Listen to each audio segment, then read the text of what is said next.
Hi guys, in this video I'm going to show you how to fix JBL wave being not charging. If you find the solution of this problem, then you will need to clean your earbuds and the charging case. If you have charging problems, the first step is to always clean the contact points on each earbud and on the charging case. You will need cotton cloth or makeup swab, cotton swab and rubbing alcohol. Also a pencil with eraser for further cleaning.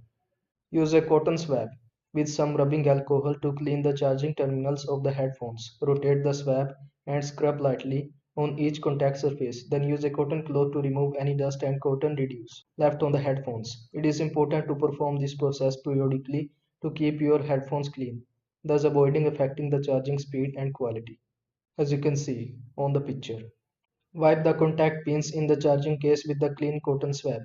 The swab can be slightly moistened with rubbing alcohol, but it is important that the interior is completely dry before closing the box. Use the cotton cloth and wait for it dry, as you can see on the screen. Repeat until the contact points are visibly clean and charging should work as designed. Try cleaning the contact with the tip of pencil and the eraser at the end of pencil. The graphite and rubber can help to re-establish charging also. This procedure can be performed on all TWS earphones and cases. These are the compatible cases and earphones. I hope this video was helpful to you. Make sure to like this video and subscribe to my channel for more this type of content. Thanks for watching.